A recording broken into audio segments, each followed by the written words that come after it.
in my experience, if I build trust with a leader and have them in the privacy of their office, I have two questions about AI.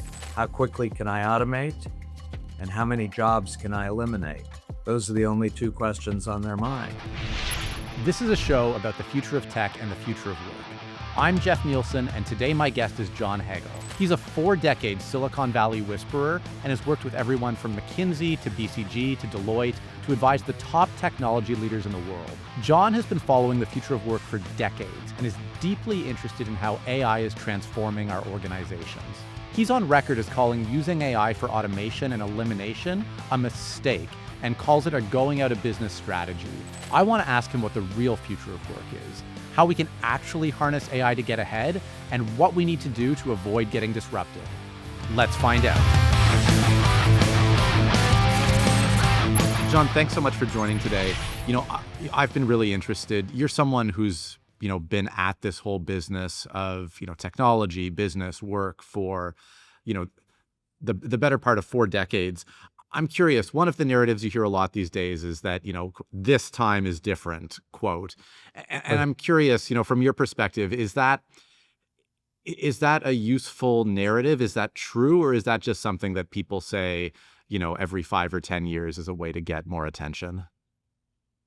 That's a good question. I think that we've been through a lot of technology revolutions, and I think the challenge is that the pace of change is accelerating. It has been accelerating for decades. And so that's the thing to be aware of, is that change is happening at a much more rapid rate. And yeah, I think that's well said. And it's something that, we talk a lot about here, and I've certainly had my eye on.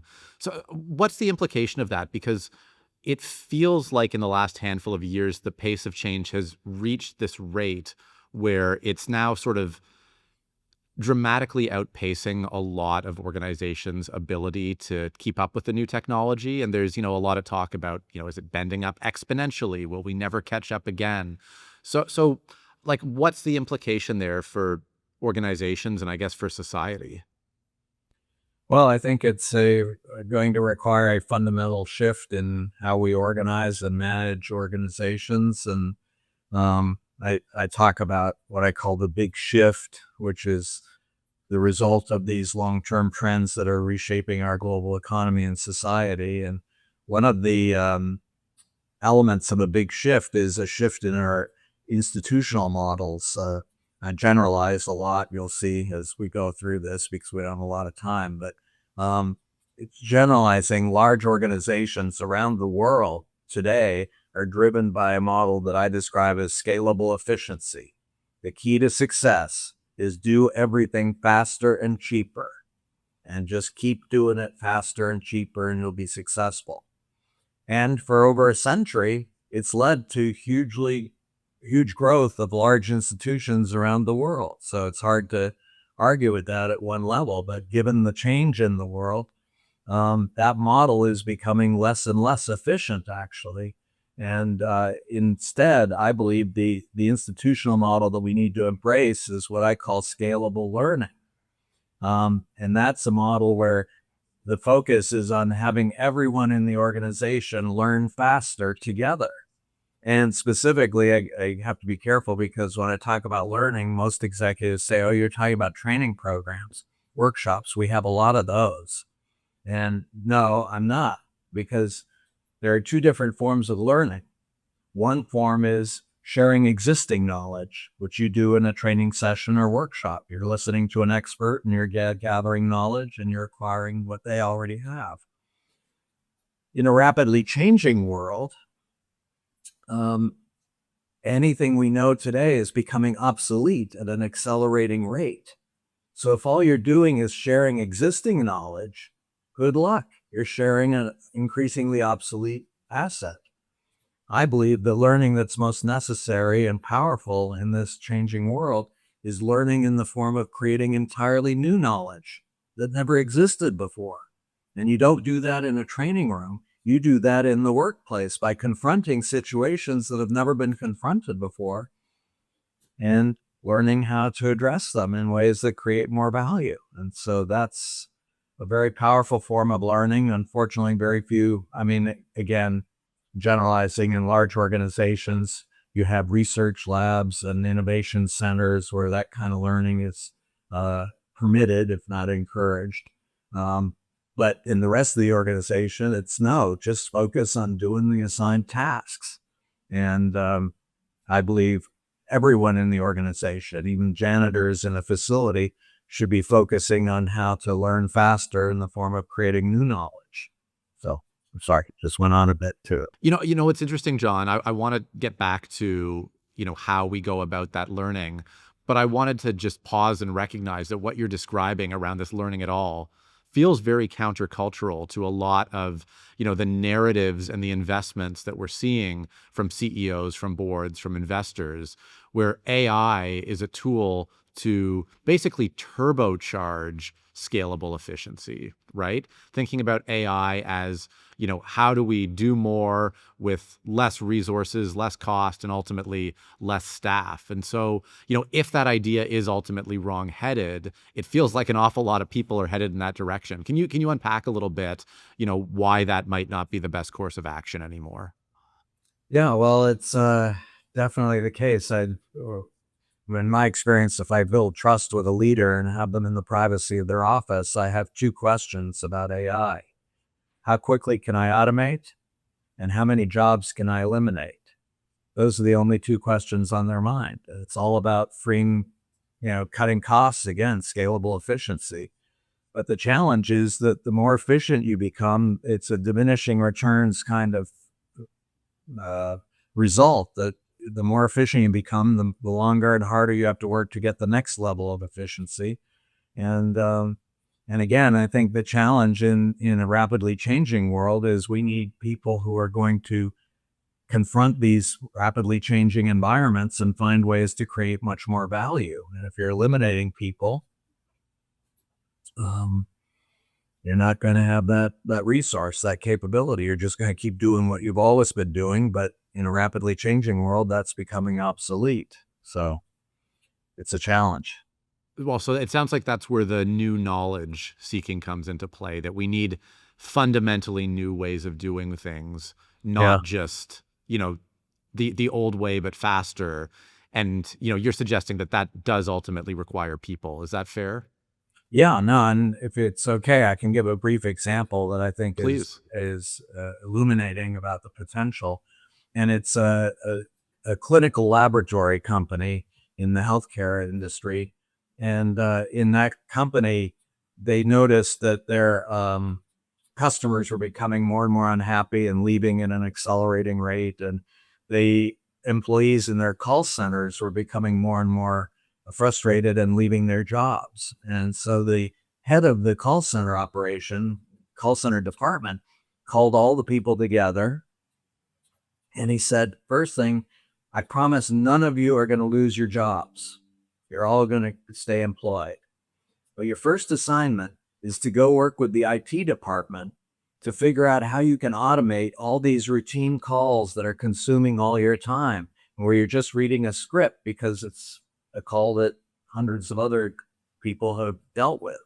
So automate those calls, get those off your plate, and then with all the free time that's been freed up, come together and focus on the calls that you're getting where customers are confronting totally unknown, unexpected situations, and find creative ways of responding to those questions. And he organized them into small groups. He called them pods of 5 people, and each of them had to focus on these new questions. And short story is that very quickly customer satisfaction went way up. Passion levels of the workers in the department, the call center department, went way up because now they were doing things that nobody had ever done before. It wasn't just reading a script that anybody could read. It was, coming up with new ideas and new approaches to problems that had never been encountered before. So I think it's an illustration of what the potential is if we really focus on freeing up people from routine tasks and focus, not get eliminating them, but focusing them on the new situations that are being encountered.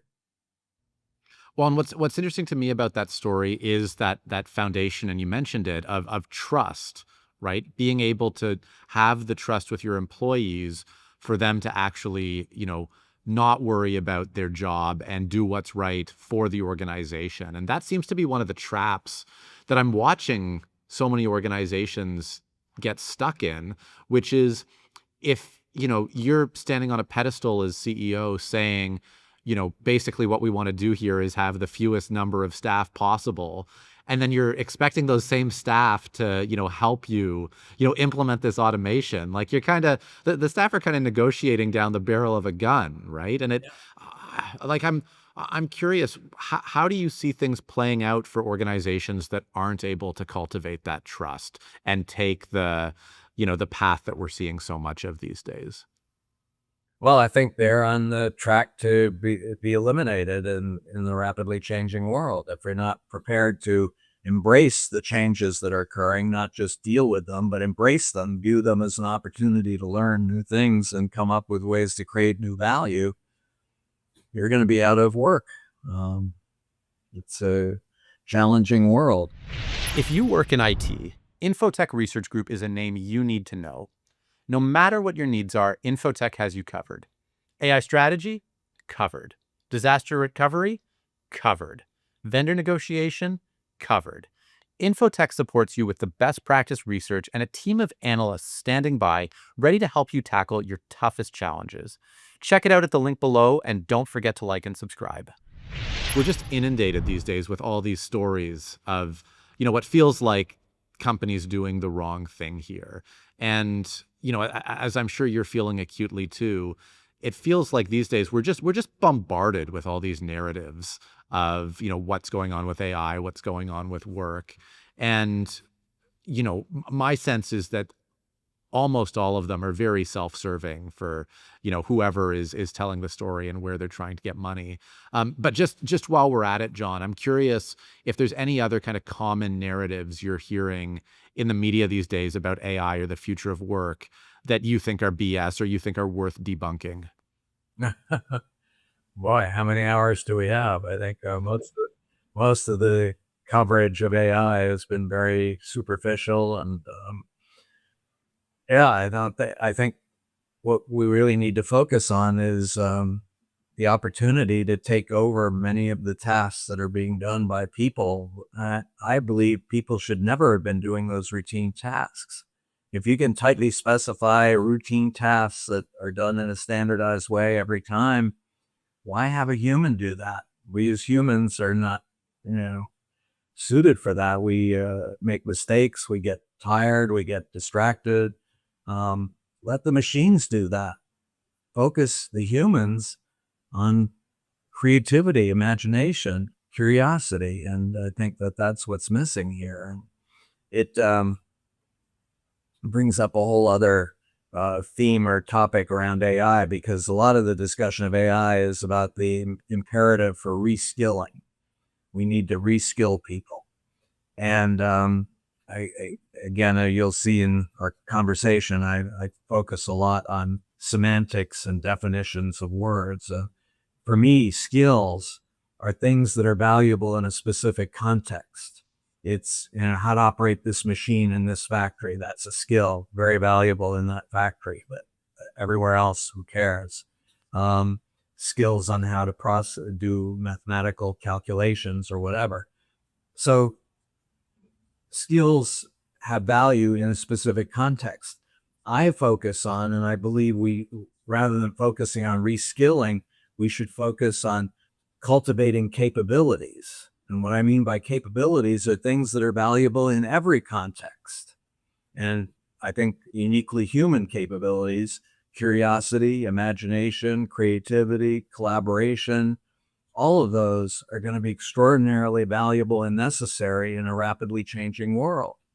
But very few organizations spend time really cultivating those capabilities. In fact, in large organizations, many of these capabilities are deeply suspect. Curiosity, you're asking too many questions. Read the manual, do the job as assigned. And so I think we really need to shift at a fundamental level from skills to capabilities. And bring out those capabilities, which I believe all human beings have, but we just haven't cultivated them. So I want to ask two separate questions, I guess, about that. The first one is about the mindset of organizational leadership and making the case that this is worthwhile. Because I think, as you said, there's a lot of organizations out there that sort of treat it like, the CEO or the executives of the board, they're the head, and all the other workers are just hands. Like just do what we say. We're the brain here. We're going to tell you what to do, so do it. Don't go asking those questions. Don't think about it. Just do what we ask you to do. And you're saying that's fundamentally not the right way to run and develop a company. So I'm curious, what would you say? And I'm sure you've had this conversation with your fair share of executives. How do you make the case for taking that learning based approach? Well, it's complicated. Again, you'll find that a lot of the things I talk about are connected in one way or another. But in this context, I think one of the keys is um, helping executives to understand in a rapidly changing world. On the one side, it's very challenging. There's increasing pressure. But on the other side, there are exponentially expanding opportunities. We can create far more value with far less resource, far more quickly than would have ever been imaginable a few decades ago. But very few executives, in my experience, are focused on those opportunities. They're focused on the challenge. We're under increasing pressure. We need to squeeze harder. We got to do the job. And I think it ties into another whole theme, which hopefully we can go into dive deeper on, but it's this notion of the emotions that are driving the leaders. And in my experience, most leaders today, even though they won't acknowledge it or say it out loud, are driven by the emotion of fear. They see more and more pressure. They see that CEOs have been turned over at an accelerating rate. The lifespan of a CEO is shrinking at an accelerating rate. They're very afraid. And so that's driving them to hold on to what they have and squeeze harder versus really being excited about the opportunity that's out there and moving beyond the fear to find ways to address those opportunities. The fear piece is really interesting to me. And I agree with you. In my experience, I've seen that too. I've seen it at the executive level. As you can imagine, when you have executives who are operating from fear, it creates a culture of fear that permeates through the whole organization. And I think, societally, we're just fed through the media a diet of, be afraid, everything is crazy. Um, and so I guess just on a practical note, how do you overcome that? How do you rid yourself of that fear mindset and get back to this mindset of opportunities and growth? Well, it's complicated, and it's the reason I ended up writing a whole book on the journey beyond fear, because it's not something, there's a two-sentence answer to that. The first step is actually acknowledging the fear and acknowledging the limits of the fear, because I think for most people, they won't even admit that they're afraid, because if you're afraid, that means you're a weakling. And why would you ever say you're a weakling? So you come through with conviction and strong emotions. I believe one of the things we're seeing in the world today is the increasing prevalence of anger.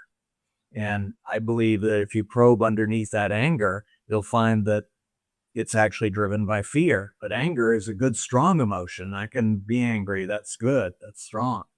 So I think first of all, recognizing you have fear, and then recognizing how limiting fear is, that it makes you risk averse, that it isolates you, that you're much less willing to reach out and connect with other people because your fear says, I got to do it all myself. And if you see the limits of that fear, now you'll start to say, okay, is this really the best thing for me? What, in terms of getting more impact and achieving more of what's meaningful to me?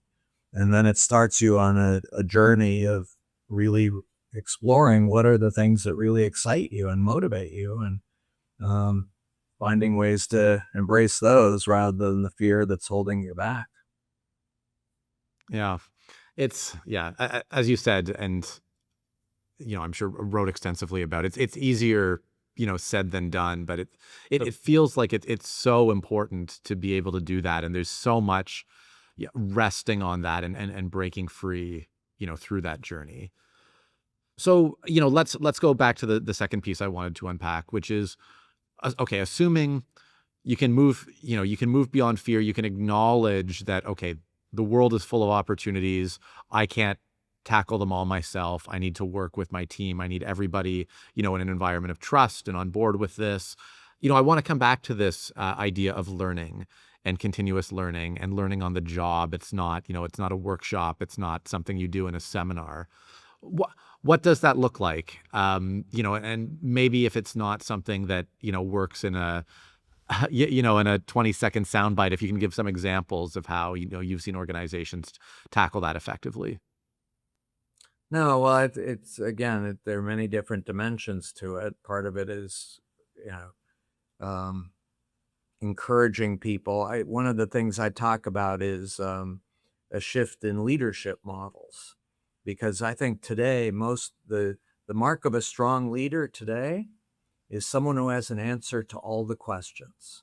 No matter what the question is, you can count on the leader to have an answer. And by the way, if they don't have an answer, maybe it's time to get rid of them and find somebody who does. And I think we talk a lot about the surveys showing that trust is eroding in all of our institutions. And very few people ask why. And I think one of the key reasons is we have leaders who say they have the answers to all the questions. There are two possibilities. One is they have no idea how rapidly the world is changing and all the new things that are emerging, or they're lying. In either case, why would you trust them? So trust erodes. And I believe the mark of a strong leader in the future is going to be a leader who has the most powerful and inspiring questions and who will freely admit they don't have an answer and ask for help. And so I think that's what's really a key requirement to start to build more of a culture in the organization. It says, first of all, questions are not only okay, they're absolutely essential in a rapidly changing world. And it's not only okay to ask for help, it's essential to ask for help. And I will say, too, that in the course of my research, I found that one of the keys to accelerating learning in the form of creating new knowledge is coming together into small groups. I call them impact groups, but it's typically anywhere between 3 to 15 people who share a real excitement about a certain opportunity and who, on the one side, support each other. They develop deep trust-based relationships. That's why it can't be a large group. 15 is probably the max. But they have deep trust with each other and they're supporting each other. If something fails, not to worry, we'll make it work next time. And also challenging each other to say, what could we do to have even more impact? How do we get to the next level of impact? And so those groups, I've come to believe no matter how smart or talented any individual is, they're going to be a lot more effective in this learning if they come together into small groups. And part of the small groups too, just as again, I could go on forever, but one of the key attributes of these small groups to accelerate learning in the form of creating new knowledge is bringing people together from very different backgrounds and experiences. So they're not all from the same, school, department, whatever, Really? but they're coming at it with very different angles and perspectives, and it helps to accelerate the development of new ideas. How do you functionally as a leader set up a group like that? I really like the idea. I've been, an advocate of, things like that. You mentioned pods before. I love that concept. How do you set that up? Does the group have a leader? How clear does the mandate need to be for what they're achieving? Is it something they do, longitudinally, or do you just give them, kind of a short burst of concentrated time to work together? What are some of the most important parameters there? Well, I think some key parameters. Number one is a really powerful and exciting question. What is the question or opportunity that we want this group to address? And metrics for performance. So how would we measure our progress towards answering this question? And a key element in these impact groups is the focus is on action and impact, not just conversation. Because in large organizations, you have a lot of teams and they come together every Friday and have really interesting conversations, and then they go back to work. Um, the focus here is on what actions can we take, do we need to take, how can we measure the progress, and how can we learn so that we can have even more impact over time. It's a very different model and powerful when it's implemented. Hmm. No, I really like that, and that helps kind of clarify some of the ways we can see even more impact from it. I did want to come back to something you said earlier about the erosion of trust in institutions, and this has been on my mind lately as frankly one of the kind of societal cancers that we're dealing with right now. That we've just seen sort of this linear decline in trust in institutions, like you name it. Basically, every institution has lost its reputability, at least in some circle, and I don't know if it's accelerating, but it feels like it's at an all-time low. And so can you maybe just clarify a little bit, how do we get out of that? Is it just about putting in a leader who's willing to ask questions? Like, what's sort of your vision for a society with more trusted institutions? Boy, again, many different approaches, answers here. I think it requires fundamental change. I think one of the tools that I've become very passionate about is what I call corporate narratives. And again, I have to be careful because when I talk about narratives, most people think you're talking about stories, corporate stories. And, the leaders will say, well, I have a corporate narrative. We began in a garage. We faced incredible obstacles. We overcame them. We accomplished amazing things. That's our narrative. No, for me, a narrative, first of all, it's about the future. It's about, what do you see it primarily in the future? Is it primarily a threat or an opportunity? And what's your call to action to the people you're addressing? Who are in a case of a corporate narrative, it's actually people outside your organization, not your employees. It's your customers, your stakeholders. What's your corporate narrative for them? And the example that I like to give, it's one of the few that I know of and would welcome suggestions or ideas if there are other ones. But it was Apple Computer back in the 1980s, 1990s. Steve Jobs came up with a corporate narrative, which was condensed into the slogan, think different. But when you unpack the slogan, the narrative was for decades, we had digital technology that took away our names, gave us numbers, put us in cubicles, made us cogs in a machine. Now, for the first time, there's a technology that can allow us to express our unique potential and individuality. But it's not going to happen automatically. You need to think different. It was a call to action to the people outside of Apple to think different and to address a huge opportunity. And I think it's the reason why, for many people, Apple at the time became the equivalent of a religion. It was speaking to such a deep aspiration that people had. And I think that can be a very powerful way to energize and excite not just the customers and people outside the organization, but the employees, because you're helping those people outside your organization achieve something that has never been achieved before. And so I do think that that's one of the ways to really move forward. I you know I talk a decent amount about Apple, and to me, they're a really interesting example. And it's, the fact that they're in tech, but they're so design forward, and they've, with Think Different, kind of fundamentally challenged the market to, like, yeah, think differently about technology. And no, this isn't this kind of geeky, difficult to use thing. It can be, extension of you, and it can be, a fundamentally good experience.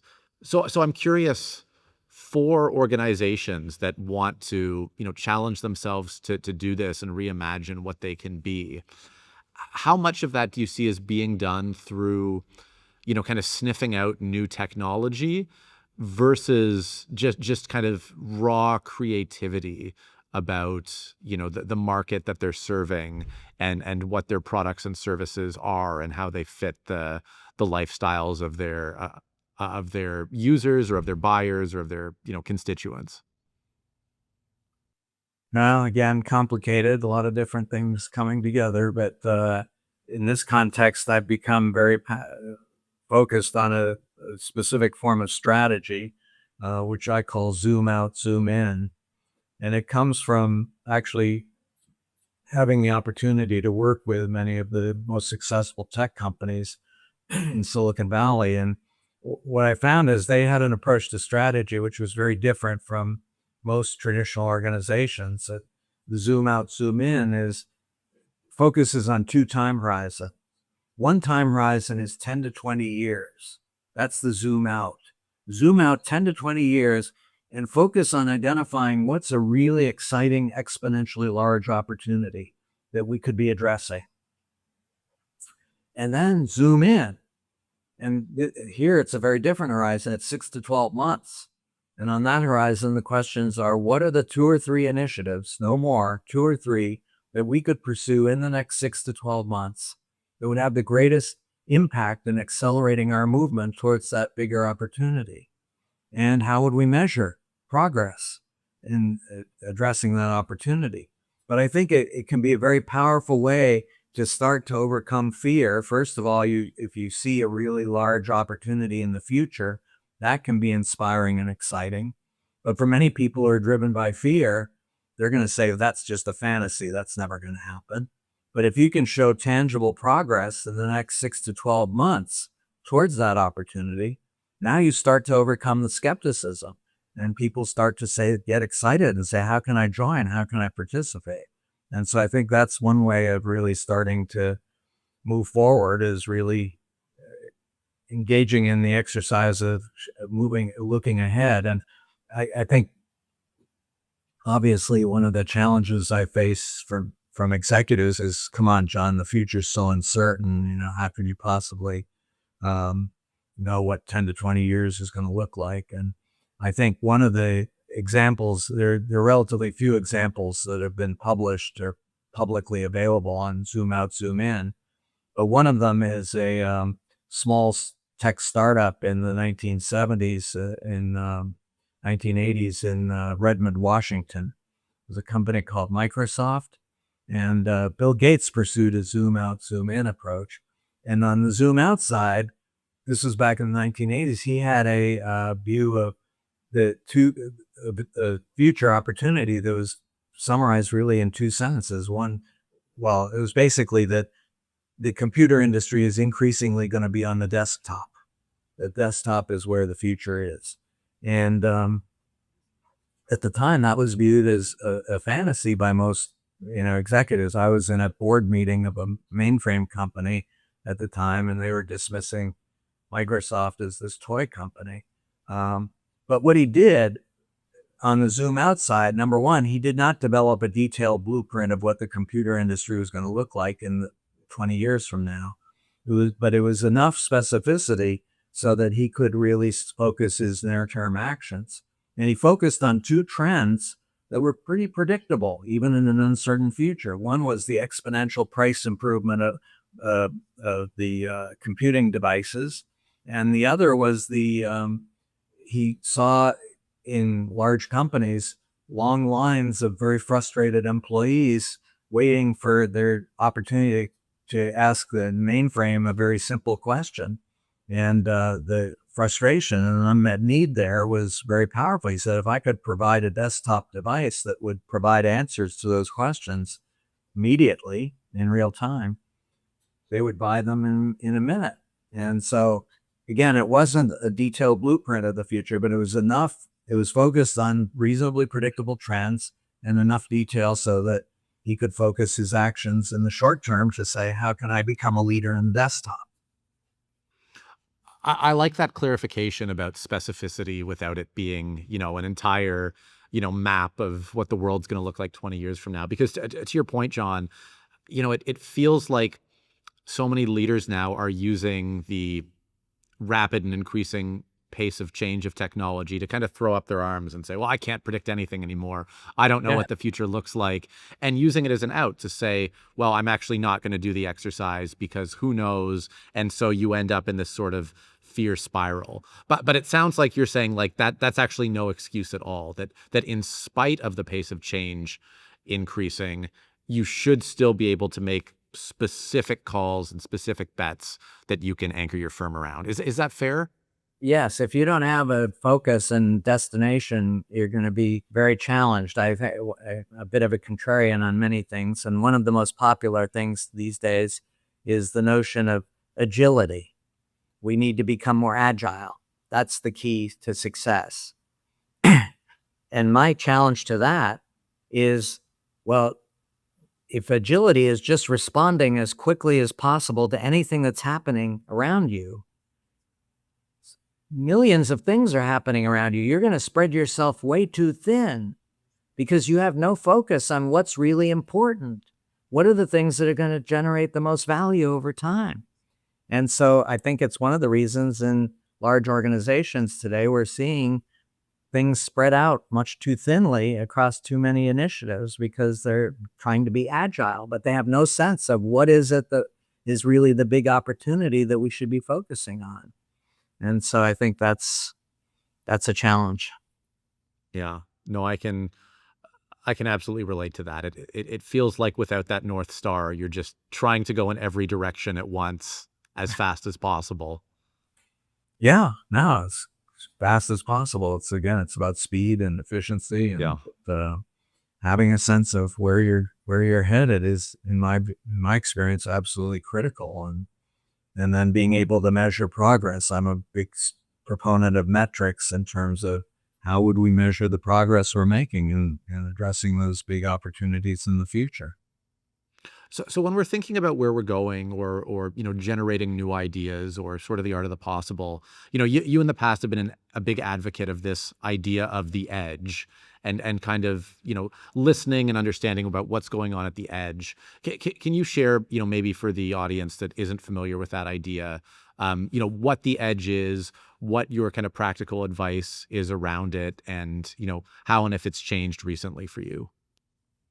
Yeah, well, it's been a key theme of my work on many levels. One is this notion of the edge as being um, uh, what's the right word? I don't know, a launch pad for seeing new opportunities. So, one way of thinking about edges is just areas that are today relatively marginal, but over time could become more and more central. So you could think about edges in terms of in global economy, the developing world versus the developed world. What's going on in the developing world that potentially could be embraced by the developed world? Um, Generational edges. So looking at younger generations coming into a workforce, coming into the marketplace, their edges today, and what can we learn from their unmet needs that are going to grow over time as they become more central to the workforce. And edges in technology. I mean, I think all the frontiers of technology that are being addressed, and what experiments are going on, innovations going on today that potentially could scale into um, core technologies. So there are many different dimensions of edges, but I'm a strong proponent of exploring edges to see emerging trends that, again, you have to become confident that they'll be sustained, but they start to generate ideas for what these emerging opportunities are. And then another piece to the edge, which it has, again, a number of dimensions, but I've become a strong proponent of what I call scaling the edge, which, it deals with the issue of transformation and change. The challenge I see there is for large organizations is most leaders, if they see the need for fundamental change, they will call their leaders together and they will announce what I call a top-down big bang approach to change. We need to change everything. And because we're a large organization, it's going to cost a lot of money. And because it's a large organization, it's going to take a long time. but trust me, wonderful things will happen once we make that change. Well, the response I've seen this in corporate meetings is when the executive is making this announcement, everybody's smiling, talking, yes, yes, yes, we've got to do this. Then they go into the privacy of their office and figure out what they can do to undermine this new initiative. It's going to cost a lot of money. We don't have money to spare. We're on a tight budget. It's going to take a long time. We got to focus on quarterly performance. We can't be um, distracted by long-term initiatives. And so it calls out, and this again is a big message of mine to leaders, is when thinking about transformation, never ever underestimate the power of the immune system and the antibodies that exist in every large organization and will motivate, will move quickly at any indication of change to crush it. So, if that's the challenge for large organizations, I believe the approach to change is what I call scaling the edge, which is rather than going top down, trying to change everything all at once, find an edge to the existing business that today is very moderate in terms of revenue and people. But if you've done the zoom out, that edge has the potential to become the new core of your business over time, and focus on scaling that edge and driving the change in that edge. And early on, it takes relatively little money and effort, but it starts to generate real results. And then you draw more and more people from the core out into that edge, and it becomes the new core of the business. But very different approach. And it feels like that comes back to that executive mindset of basically listening versus telling, right? Like being able to actually do the work to understand where the edges are in your organization that are actually performing well and, are comfortable doubling down or tripling down, your investment in that area. And just, I guess, having the, the absence of ego to say, oh, that may not be, my idea, but it's working well and therefore it's right for the organization. Yeah, but again, I think it really requires looking into the future to see what are the really exponentially big Right. opportunities, and really then looking for edges within the existing organization that potentially could be the launch pad to address that opportunity. That makes sense. You used a very specific word when you were talking about, people who are looking at the edge, trying to understand it, try and scale it. And that was explorers. You said we need explorers for the edge. And that's a word that I know has come up, many times in your research and your publications. I'm curious if you can unpack a little bit more about, I guess, the value you place on the explorer and, what we can do, I guess, to cultivate more exploration. Yeah. Well, again, it was a key theme in my book, The Journey Beyond Fear, because one of the questions that I confronted was, well, if fear is not a good emotion, what's the best emotion to be cultivating to help you achieve more impact that's meaningful? And I did a fair amount of research looking at environments where there's sustained extreme performance improvement. And I said, what can we learn from those environments? And they were very diverse environments. They were not just in the business world, but one of the areas I was focused on was extreme sports, big wave surfing, extreme skiing. What could we learn from environments where there's sustained extreme performance improvement? And what I found was that all the participants in those environments had a very specific form of passion. And I've come to call it the passion of the explorer. Because again, I find when I use the word passion, everybody nods their head, but I've in workshops, I've gone around the room and asked each person to define what they mean by passion. And everybody has a different definition. They use the same word. They all think they're talking about the same thing, but they're talking about different. So passion of the explorer has three components to it. One is the people with this passion are really excited about having more and more impact in a specific domain. It could be anything from gardening to nuclear physics, but it's a domain where they're not just wanting to be in it, not just wanting to have some impact, wanting to have more and more impact over time. And secondly, they're really excited when confronted with unexpected challenges because it's an opportunity for them to learn and have even more impact over time. How can I address this? And then the third attribute of the passionate explorer is when confronted with those challenges, the person with the passion, their first response is, who else can I connect with who can help me get to a better answer faster? So they're deeply connected and develop deep trust-based relationships with others because they're expressing vulnerability. They're saying, I don't know, I don't have an answer, I need help. Can you help me? And so those three things together combined really help to accelerate learning. And it's bringing people together with passion. And so in the context of scaling the edge, one of the key themes that I have or messages for leaders is when you're starting to focus on a particular edge to scale it, their tendency is, I got to bring people with the right credentials and resumes and, education, expertise to come together. No, find people who are really passionate about that opportunity, excited about it, and want to come together with others. And they'll come together and they'll find a way to scale that edge in ways that will be amazing. So it's focus on passion rather than skills.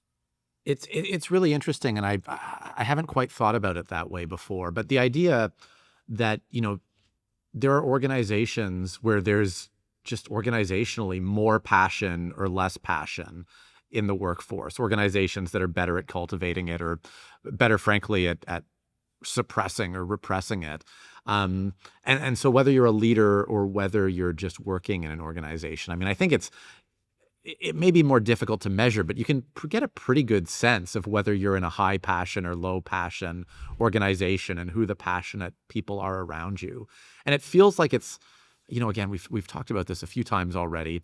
It feels like we're sort of moving in the wrong direction now around passion, that some of the mandates coming from the top around scalable efficiency, around automation, like they're actually killing passion or repressing it rather than growing it. Is that also your read of the situation that we're in?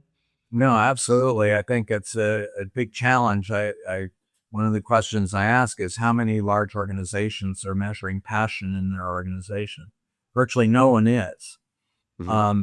What they measure is worker engagement. Do we have engaged workers? And again, definitions vary, but basically it means, do you like the work you do? Do you like the people you work with? Do you respect the company you work for? That's an engaged worker. Okay, let's take one of those engaged workers and tell them that their work is going to have to fundamentally change. What? Change? I like the work I'm doing. I'm not going to change. They become a source of resistance to change. And on the other side, the passionate workers, and by the way, I've done a survey of the US workforce, and our best estimate from the survey was that at most 14% of US workers have this kind of passion about their work. And I'm actually surprised that it's as much as 14%, because I think that our large organizations find passion deeply suspect. Passionate people ask too many questions. They take too many risks. They deviate from the script. Why would you want a passionate worker? You want somebody who's going to do the job, read the manual, do the job reliably and efficiently. And so I think one of the big challenges we have is, how do we, first of all, recognize the potential of passion and then create environments that will draw it out and encourage it. And I should say, too, I do get a lot of resistance from people saying, come on, John, some of us are capable of passion, but most of us just want to be told what to do and, have the security of an income. And my response on that is, let's go to a playground and let's look at children 5 or 6 years old. Show me one child that's not really excited about exploring new things, doing new things, and coming together with others to explore. What happened? They went to school and they were taught, listen to the teacher, memorize what the teacher has to say, and show you've memorized it on the exams. Passion is not part of the education system. It's go out on the playground and do it, or do it at home. And it was to prepare students. I've done a lot of work on the U.S. public school system, and the U.S. public school system was explicitly designed to prepare children to go into the workforce, where it was read the manual, do the job as assigned. And so I believe we all have that passion within us, but it's just being suppressed. And we need to create environments that will draw it out and encourage people to come together with passion. Well, and I really like that vision, as you just said, almost as a capstone for what the future of work is. That it's not this manual, repetitive grunt work. It's not just tell me what to do.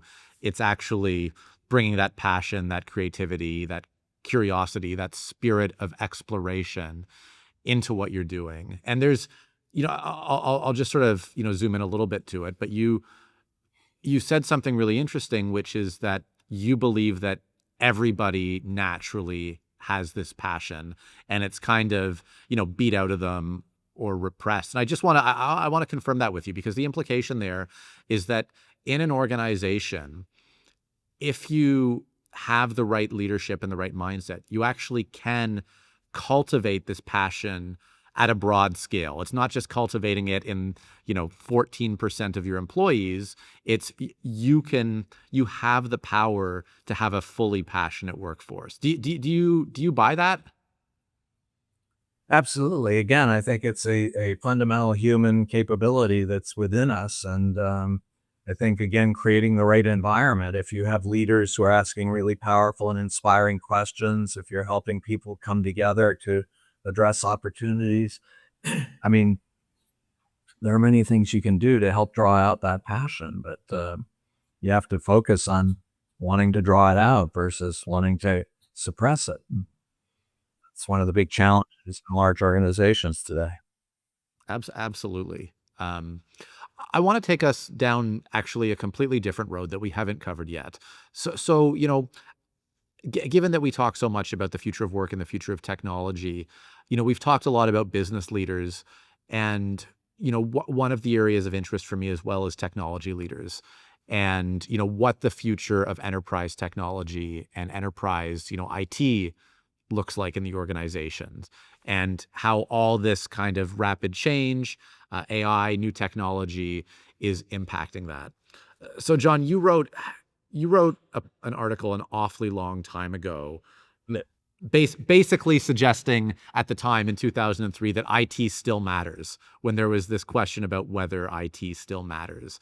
Mm. And I feel like that's a question that sort of re-entered the cultural zeitgeist of, well, AI is here, and well, we'll just use that. And, that's too important for IT. And well, aren't technology projects also slow and cumbersome? And so I wanted to ask you, now that 20 some odd years have passed, do you believe that IT still matters? And what role does it play now versus in the past, if different at all?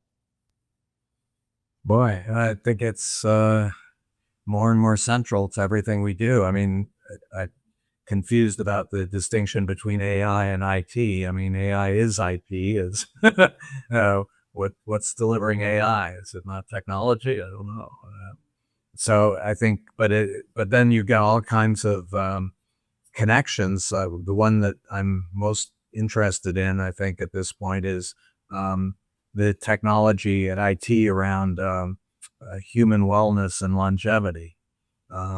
Technology is increasingly helping us to not just address diseases once they happen, but avoid diseases. And I think that's going to lead to dramatic change in who we are as people. What's our average lifespan? Is it really 80 years or 70 years? It's 140 years. And ultimately, I think it's infinite as we move forward with this IT. So I think that the technology is increasingly going to change everything in the world, and AI will be helpful in terms of helping us to harness that technology and create more value, but it's not going to happen just by itself. It needs the other technologies. So let's maybe follow that road a little bit. looking at this future that's technology enabled and is extending lifespans, um, can you share a little bit which, if there's any, kind of healthcare developments, any pharmaceutical developments with AI, with tech that you've been following recently, or just, what sort of edges or frontiers you are following that have gotten you excited about I guess, the optimistic opportunities for this tech? Yeah, well, again, I think there are many different dimensions. The AI certainly is helping in the diagnosis of diseases. We're becoming much more efficient and effective in terms of identifying diseases at an earlier stage, finding treatments that will be specific to the individual that are helpful. So all of that is great, but I think that other dimensions, and AI plays a role in it, but there's a whole area that is described as biosynthesis, which is, synthesizing biology, creating new organs from scratch. Today, if you have a kidney disease, you have to wait for a kidney donor to actually donate a kidney for you. What if you could make that kidney in the laboratory and just insert it? That's what biosynthesis will do. And it is doing it today for mice. I mean, we're already down to the level of doing it for smaller animals.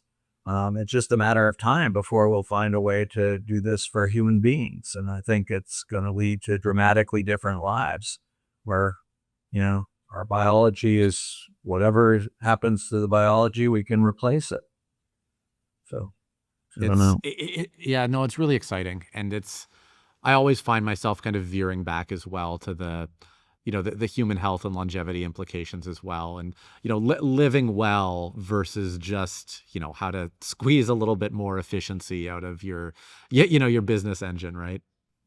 Well, again, I think that I believe we're facing a world of fundamental change around everything that we do. But one of the areas of fundamental change is the healthcare industry.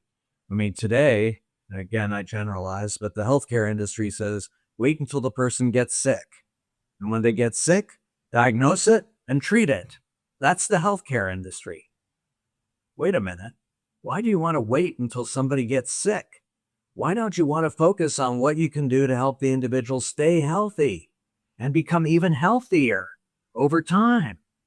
And I think one of the things we're seeing today, which I get encouragement from, is the emergence of what are broadly described as wellness coaches, people who invest the time to really get to know you as an individual and your biology and your body and your emotions and whatever, and will help you to improve your wellness and connect you with a broader range of providers. It could be anything from breathing consultants to meditation to whatever, but they have a large network of experts that they're bringing together to help people improve their wellness. And I think that's it. By the way, it just taps into a whole big opportunity that I see emerging in the world, which is not really being effectively addressed yet. But it's what I call the trusted advisor.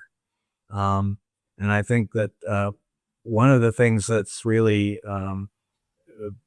necessary is, in a rapidly changing world, there's actually going to be an explosion of options, more and more options available. And people are going to be overwhelmed with all the options that are available. And having somebody they can trust, who will get to know them as individuals extremely well, and then help connect them with the most relevant and helpful of all the thousands of providers, that's huge value. And I think the key again is building trust. I mean, if whenever you work with somebody, a customer, and all you're doing is recommending your own products and services to them, there's not a lot of trust. I know you're just trying to sell more products and services versus, no, I'm going to connect you with whatever experts are relevant to you at the time, and we'll monitor and evolve over time. That's a huge opportunity that I think addresses an unmet need that we as individuals have, is the need for trust and the need to help navigate through a rapidly changing world. Is the trusted advisor human? Because there seems to be this narrative right now that, wow, your best trusted advisor is AI. AI knows more than everybody. So the only trusted advisor you need is generative AI. Yeah, well, good luck. I think again, it's a challenge that I certainly don't want to dismiss AI. I think AI can be very helpful to trusted advisors, but at the end of the day, I believe that the key elements for trusted advisors are curiosity, creativity, imagination, collaboration, and I think those, AI can do some of that, but humans are much better at that over time, and so it's I think going to still be a significant role for human beings to be there to provide those capabilities and not just rely on technology to come up with the answer at the moment. Right. That AI is an enabler or a tool that the trusted advisor has in their toolkit, but is not a Absolutely, substitute. absolutely. No, Yeah. so it's a big opportunity, and I think it.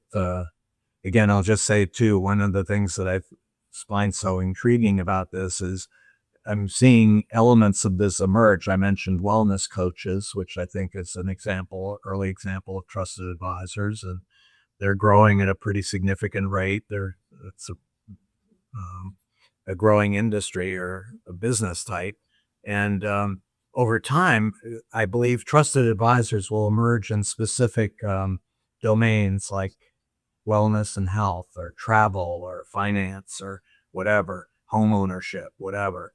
Um, but over time, if they build trust and can connect to a broader and broader range network of expertise, they can expand beyond their initial focus. So a wellness advisor could ultimately become a financial advisor. I know your physical condition very well and what you really need physically. Let me help you with the finances to serve those needs and start expanding more and more to provide ultimately a whole range of capabilities that the person needs because I trust you. I've built a deep trust-based relationship with you. And it sounds like knows you as well, right? Like gets to really know and understand your specific needs Committed, that are multi-dimensional. Yeah. committed to understanding and curious, wanting to always know more, learn more. And yeah, for sure. So just being mindful of the time here, John. Um, I just wanted to get sort of your, I guess, final thoughts and advice for business leaders who may be listening to this. What they should be walking away with and thinking about, implementing in their own lives or organizations. Boy, I think the first level is just the rapidly changing world that we're living in, and I think I think very few executives really understand how fundamental the change is, and how rapidly the change is unfolding. So I think that's a key requirement, and starting to focus again on looking at trends that are reasonably predictable and where can we start to focus to create more value. Um, but I think ultimately, and it's the reason I wrote my book, The Journey Beyond Fear, is recognizing that don't get distracted by the technology.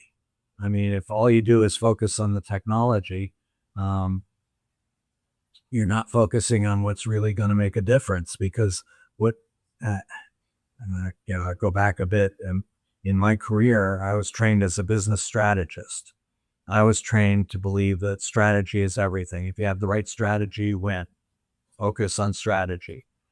Over the years, I've come to believe it's less about strategy and more about psychology.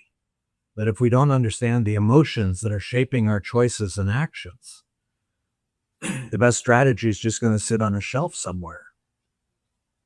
And it, boy, I get drawn into many different areas here, but one of the things this draws into is, and my advice for executives is, in the AI world, there's a lot of debate about is AI going to be good or bad? Um, and my response to that is AI is a tool. I give the example of a hammer. If you give me a hammer, I can use it to crush your skull, or I can use it to build a wonderful home for you. It's not the tool that's good or bad, it's how the humans are using that tool. And so focus on emotions, the emotions that are driving humans, and you'll have a better view of how this technology is going to be used and evolved and where you can take advantage of it. And so I think that that's my increasingly my key focus with executives is this question of the emotions and starting with their own emotions. Look inside, because I think, again, most executives are unwilling to even admit to themselves that they're afraid, much less tell anybody else.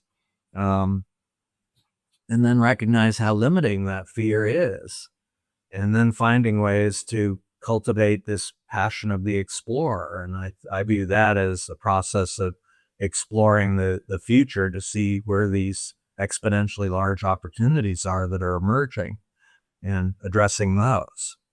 And I think it's, again,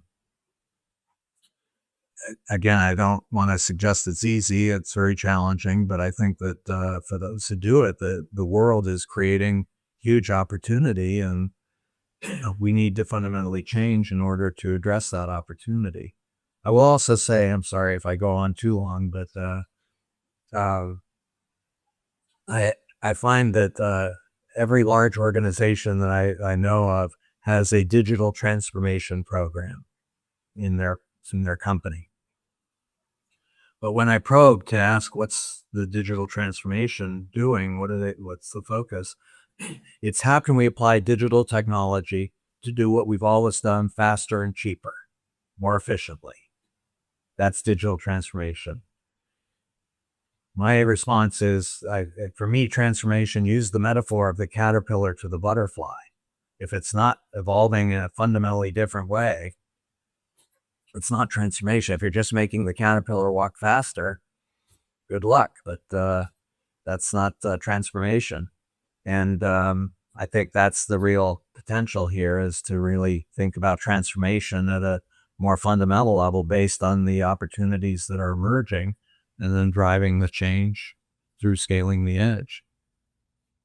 I love the I love the quote about the caterpillar and the butterfly, and I think it's so apt for what's actually happening and where people should really be thinking about how to do things better. John, I thought that was a great summary of so much of the conversation we've had here so far. So much insight packed in there, so much to think about. I want to say a big thank you for joining today. It's been really insightful. I've appreciated the conversation. Well, then I should say too that as you can probably tell, I'm very passionate about the opportunities and the need for change. And I've actually just created a new center called the Center for Growth, and it's offering programs based on my book, The Journey Beyond Fear. So I would encourage people, if they're interested, to read the book, The Journey Beyond Fear. But the Center for Growth has its own website, and would welcome people coming to learn more through the programs that we're offering. Amazing. We'll check it out. If you work in IT, Infotech Research Group is a name you need to know. No matter what your needs are, Infotech has you covered. AI strategy? Covered. Disaster recovery? Covered. Vendor negotiation? Covered. Infotech supports you with the best practice research and a team of analysts standing by, ready to help you tackle your toughest challenges. Check it out at the link below, and don't forget to like and subscribe.